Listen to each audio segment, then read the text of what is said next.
Hello. Welcome to your virtual lesson for today. We're going to continue in our probability unit. And today we're looking at simulations and predictions. So your handouts are probably at school. I believe all of your handouts are at school.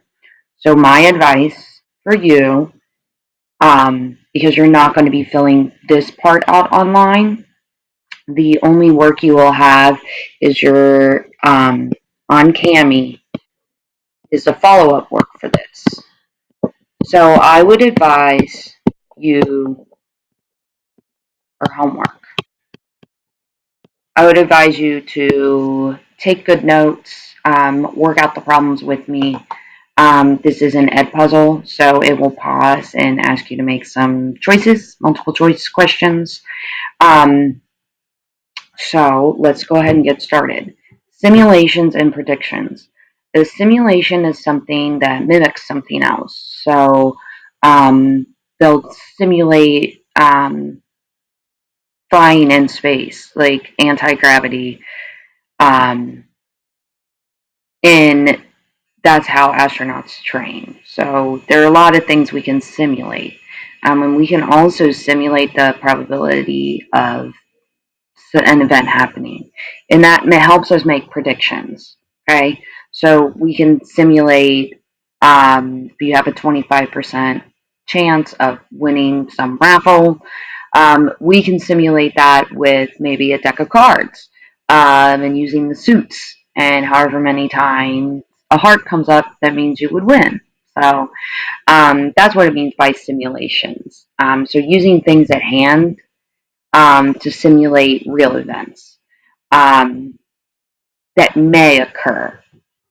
And then from that, we can make predictions. So that's why we call it simulations and predictions, and that's why they go together. Okay.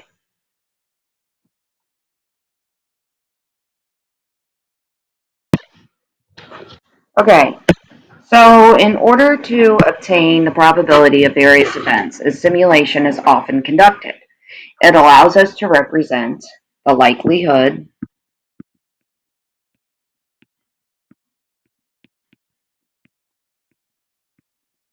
of a real life event occurring by using an experiment with similar probabilities.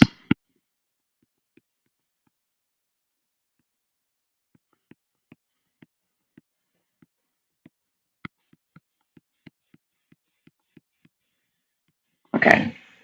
This method is used by researchers when it's difficult to collect experimental data or when the theoretical probability is unknown. So some things we can do are tossing a coin,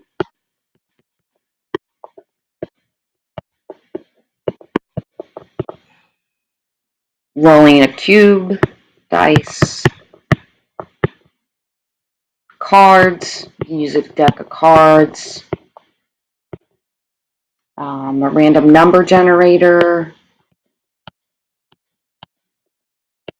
And when we're talking about researchers, they can actually program, make a program that simulates an event by coding it a certain way. So we can use computer programs to simulate events.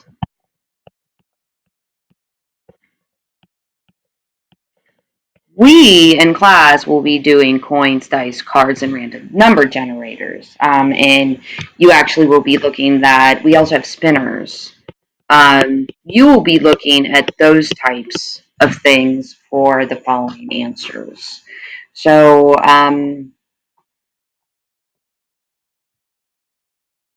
right now you're going to go through a series of questions on Edpuzzle.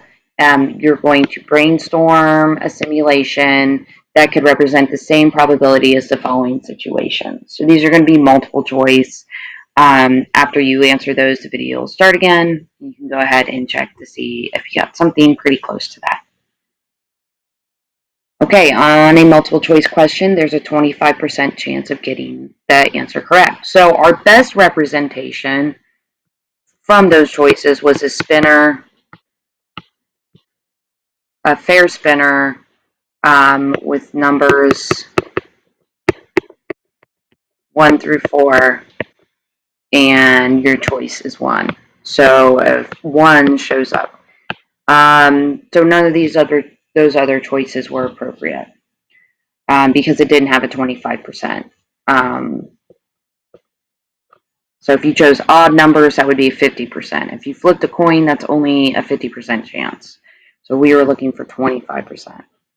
Okay, the weather report shows there's a 50% chance of rain. This one was flipping a coin. The other choices did not give a 50% chance. Okay. Number 3, an average basketball player makes 66% of his free throws. Okay, so 66% is 2 out of 3. So we were looking for something with 3 choices, where 2 of them would be appropriate. Or 6 choices, where 4 of them. So the correct choice was the dice choosing only 1 through 4 as an event. So if you ended up on 5 or 6, that means he missed. End up on 1 through 4, he made it. There is an equally likely chance that a baby is a boy or girl. You did not have flipping a coin for this one, but you did have deck or cards. So we could use a deck of cards.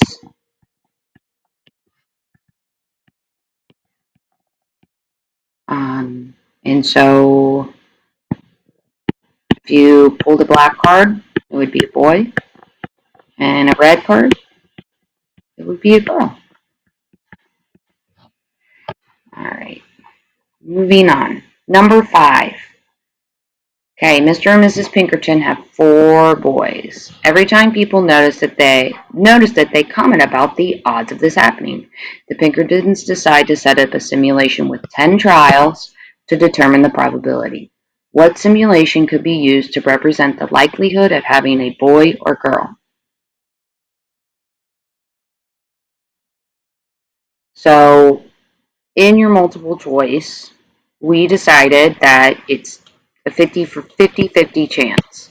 So you should have chosen one that was a 50-50 chance. The only one of those that was a 50-50 chance was flipping a coin.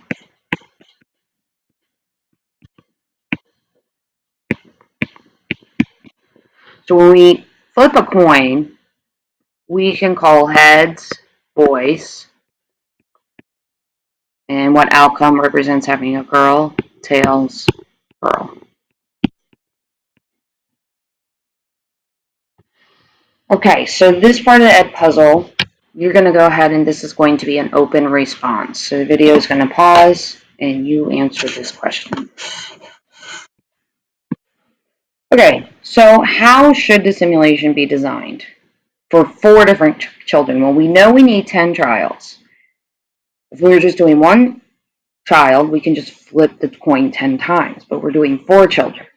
So we have to flip 4 times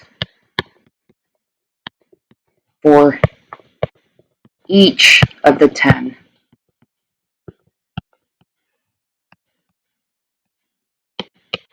trials. So you'll end up flipping a coin 40 times. Okay. Anytime if you need to take notes, please pause the video.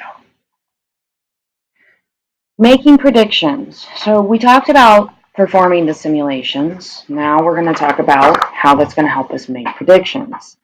Probability can be used for making predictions for future occurrences by setting up and solving a proportion. Proportion, remember, is 2 ratios that are produce the same results or are equivalent to one another. So if we're talking about the probability of rolling a 6 on the number cube 1 out of 6, if the number cube is rolled 50 times, approximately. Now we're not going to use approximations, but for this one, I want you to go ahead and pause the video and choose which number you think is how many times a 6 will be rolled out of 50 number cube tosses. Okay, so if I think about this, I get 1 out of 6 times is equal to how many times? So I'm going to use my variable x out of 50. So I got to think about how I got from 6 to 50. Well, I know 6 times 9 is 54, and 6 times 8 is 48. 48 is really close to 50. So it looks like my factor is going to be about 8. So I'm going to say it's about 8 times. And the exact answer is 8 1/3. So about 8 is a good guesstimate. You can say even 8 to 9 times. It's a good approximation. Okay, we've got 2 examples and then this lesson is over. And I'll tell you what your steps are for your follow-up work. We are going to look at 2 examples where we have some baseline data. So for the number cube, the baseline data is that the probability of rolling a 6 is usually 1 out of 6, so we can make a prediction from that. This time we're going to be given data in the form of a table, and we're going to be given data in the form of events, percentage. So number 6, we have a data table. This is a random group of 7th graders preferred video games, sports, or neither for their free time. We're going to use the survey results to make predictions for the entire 7th grade class with 350 students. So we have all this data. We know the entire class is 350. I want to try to set up a proportion. And this time we're going to solve it exactly because this is not asking for an approximation, it's asking for a reasonable prediction. So when I set my proportion, I know that when I look at 15, video games, it's 15. And we need to find out, this is our missing number here. How many kids like video games out of the entire class of 350? But I am missing one key piece of information right here. So we're going to have a multiple choice question. What should I put there? Okay, you should have chosen the total number of students, which is 15 plus 22 plus 3, which is 40. Okay? Oops. All right, so now we have to figure out, if I go across, how do I get from 40 to 350? It should be the same factor of me getting from 15 to x, okay, because these are equivalent. So the first step you are going to do is you are going to do that division. 350 divided by 40. So that's going to give us our factor. Once you do that, you have to multiply the factor by our event from our survey, and that will give us an equivalent proportion. So 15 times that factor.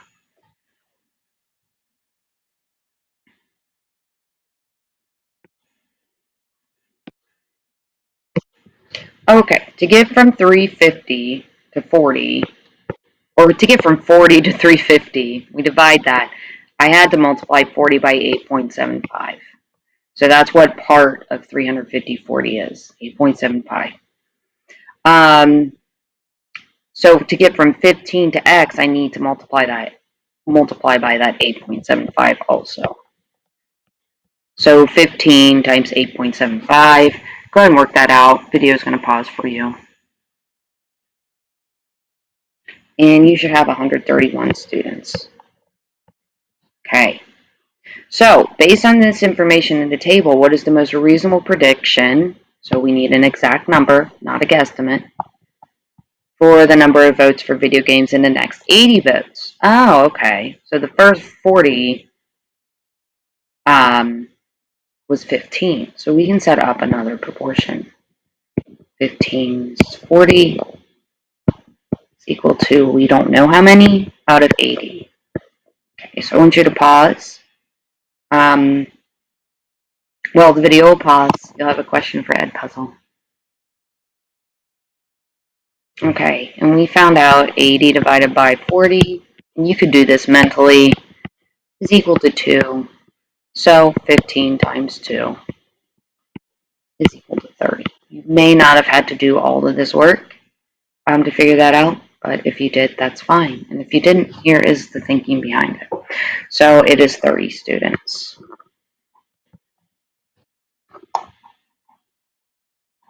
Okay, so this last one, when you send mail via the post office, you have an 80% chance that is delivered to the correct location. Okay, so 80% chance to the correct location. If 430 letters are delivered on Monday, then what's a reasonable prediction? So we're doing a true answer, not just a guesstimate, for the numbers of letters that are delivered to the incorrect location.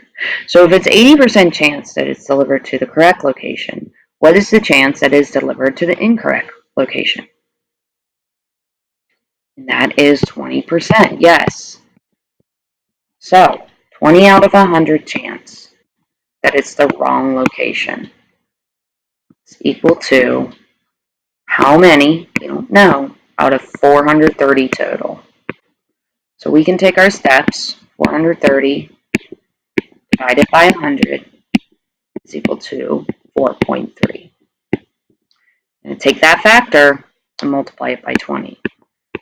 4.3 times 20 is equal to 86. 86 are delivered to the incorrect address. Okay.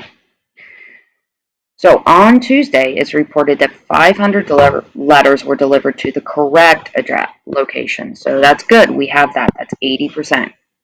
Based on this information, how many letters were delivered on Tuesday? Okay, so if it's an 80% chance, what proportion am I going to use to help me solve this? Yeah, 80 out of 100. Out of all of those, that was the best choice. Here's the thing. We now actually have the number of letters that were delivered, and we don't know what our total is. So usually the total goes on the bottom, so that's my missing variable this time. So we have to figure out how I got from 80 to 500. We can't use the bottom of the proportion anymore. We have to use the top. So I'm going to do 500 divided by 80.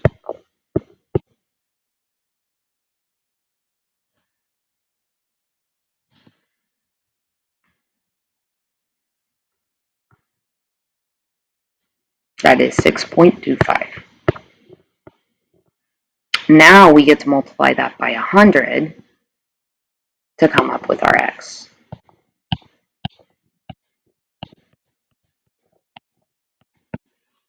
We just move the decimal over 2 places, and that's 625.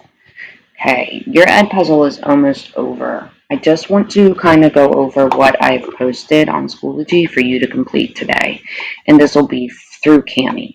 It's just this simulations and predictions homework, but I want to show you how this works. So I'm going to choose a random question.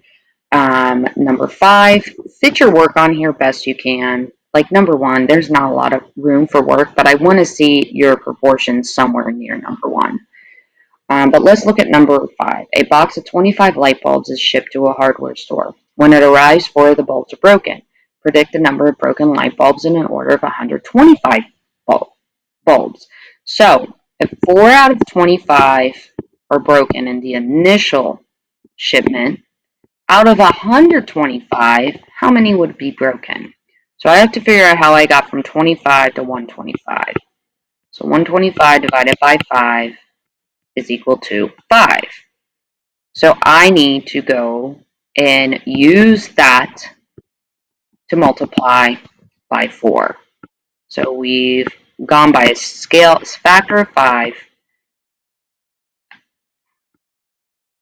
and that is 20. So we can expect 20 bulbs are broken. Okay, So now you're going to go down here. Number 5 is 20.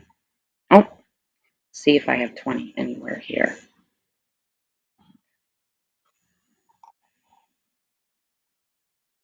Ah, there it is. Q. Shoo, I was freaking out. So number 5 here is Q. All right, same thing tomorrow.